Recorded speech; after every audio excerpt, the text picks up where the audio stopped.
Hello friends, I'm Dr. Ujjwala Desai, working as an assistant professor at TES Modern College of Pharmacy, Nigadi, Pune.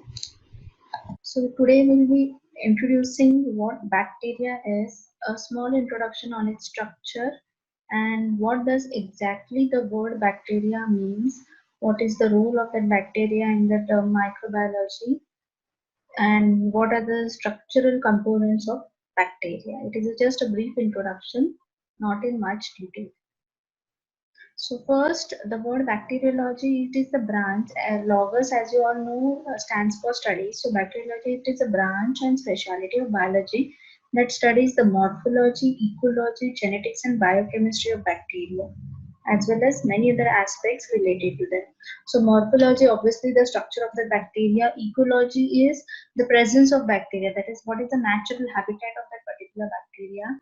Genetics, whether it is DNA containing bacteria, RNA containing bacteria, what is its genetic sequence, and the biochemistry. Biochemistry here it means what all nutrients they require after nutrition, what all metabolism they do, what all reactions. Some are nitrogen fixing bacteria, some are aerobic bacteria, so how they work out. So all these things is studied in the term bacteriology. So now what is this bacteria?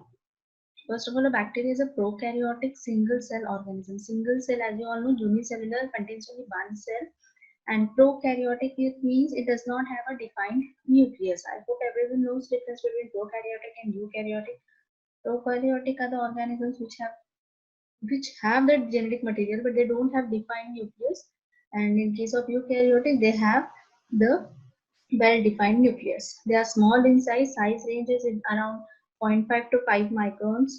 And as you all know, prokaryotic, it means no nuclear membranes, but it may contain DNA and RNA. And they are viewed under microscope.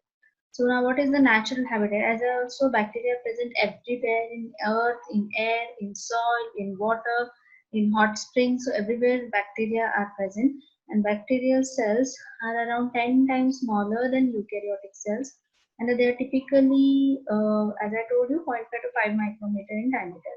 And there are around 40 million bacterial cells in 1 gram of soil. So the size being smaller, large number of bacteria can grow in small space. So 1 gram of soil may contain 40 million bacterial cells, and around 1 ml of water, it may contain 1 million cells. So now this is the outline of the structure of bacteria, how it is. So this here, the outer membrane or outer structure is called as capsule. It is just an envelope, but all bacteria do not have capsule. Some have, some don't have.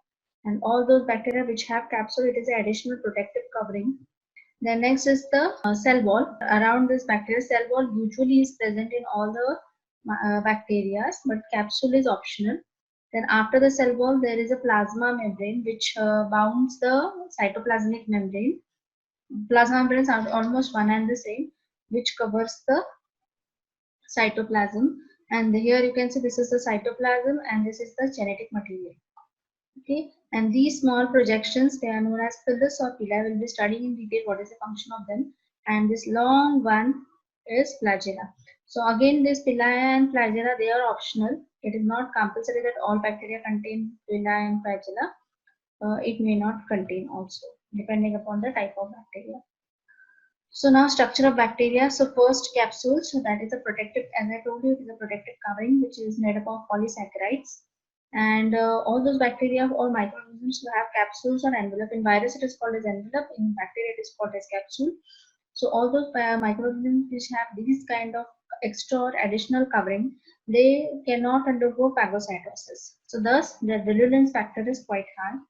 Then mordants are used in order to stain the capsule, so you can see them under microscope, specifically only capsule.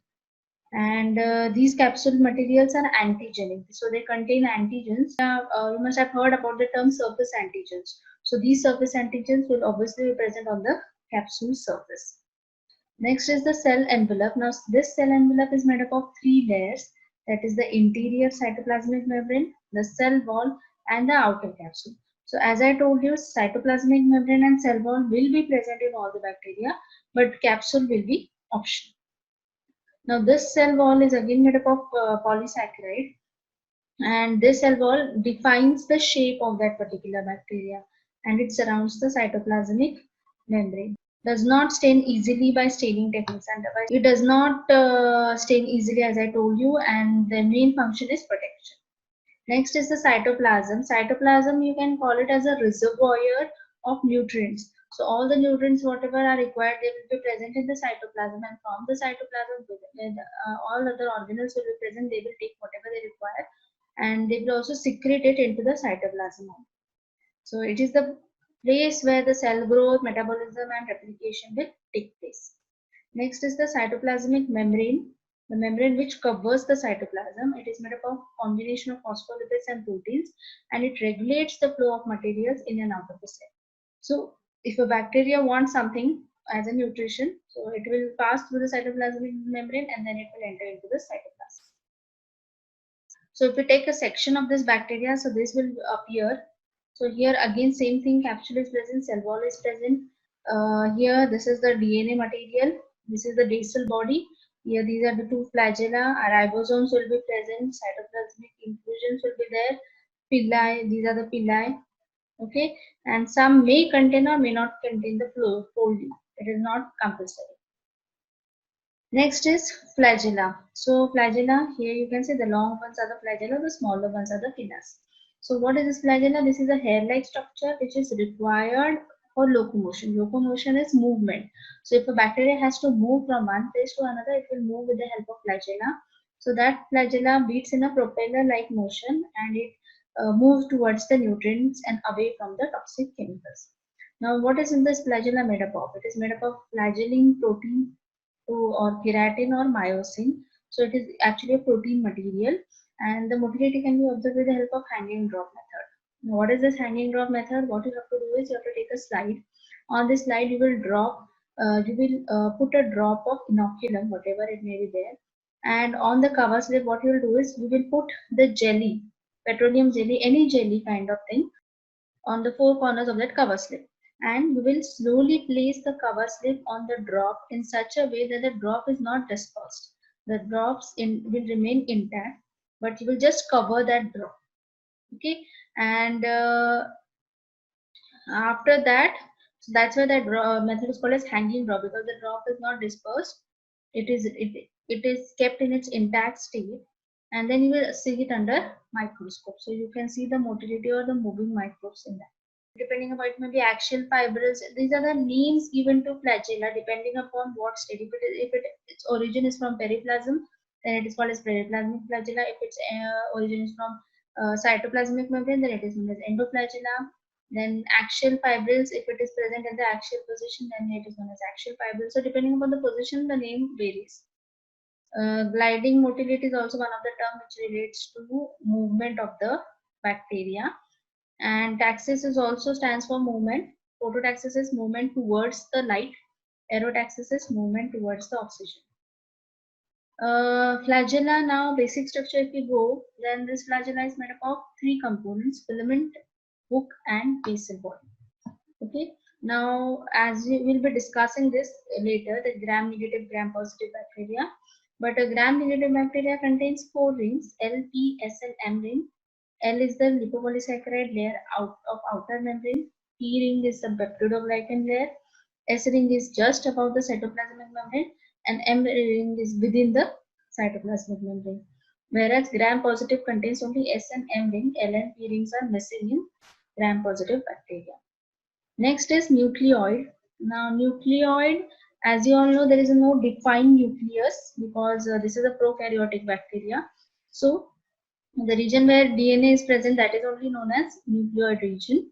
And most bacteria have single circular chromosome that is responsible for replication. Next is pili. Pili is plural, singular of pili is pilus.